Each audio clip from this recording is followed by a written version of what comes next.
Hey y'all. So we're moving on into another day of I am. Today it's I am pursued. Oh, I love them all. I should stop saying this is one of my favorites because every one of these 31 I am statements truly spoke to me when I was writing it. And so this one is no different from any of the others. But I am pursued. Remember, first we start with the definition. Pursued, to seek and to follow in order to overtake. I was thinking, just to start with, pursued is a great thing. We all like to be pursued, but to seek in order to overtake, I don't know if I want to be overtaken. So let's dig into this, right?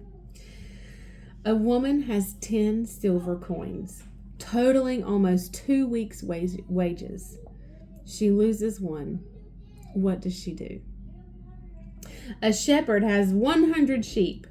The time comes to take count again. He only counts 99. What does he do?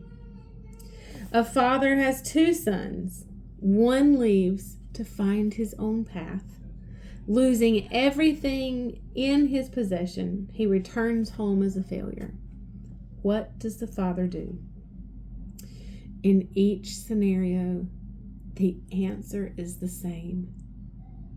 Pursue. The woman who lost a coin lights a lamp, sweeps the house, and looks carefully and diligently until she finds it. Once she does, she finds her neighbors and friends, and they rejoice together because she found the one that was lost. The shepherd, who realizes his count was off by 1, leaves the herd in search of the one who has wandered away. He searches until he finds the lost one, gently picks it up, and carries it back to safety. He then gathers his neighbors and friends, and they rejoice together because he found the one that was lost. The father sees the son who turned his back on him.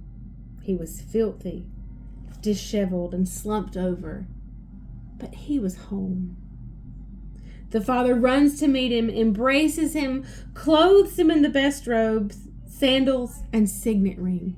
He throws the biggest celebration because his son was lost and is now found. I want to go to the prodigal son. I ministered at a church this past weekend, and that was actually one of the accounts, one of the parables that we read. It's in Luke chapter 15. See, in this translation and in some translation, he said he was lost. His son was lost and is now found.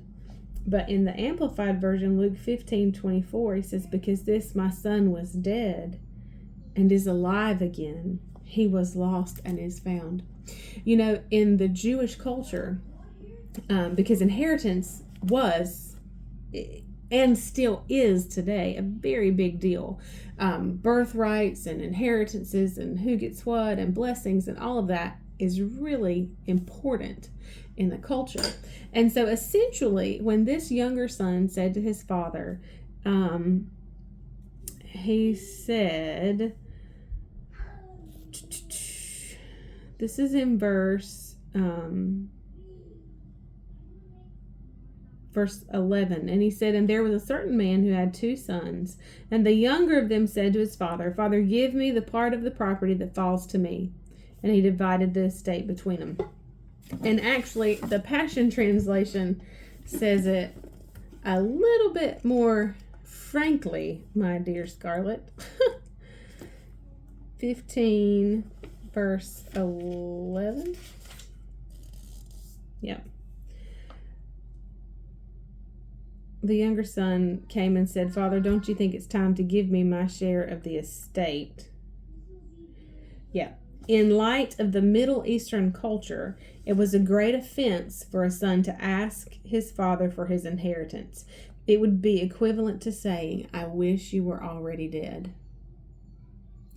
So even at the offense and the just disdain, the unloving, that the younger son says, you're already dead to me. I wish you were already dead. Will you give me my portion?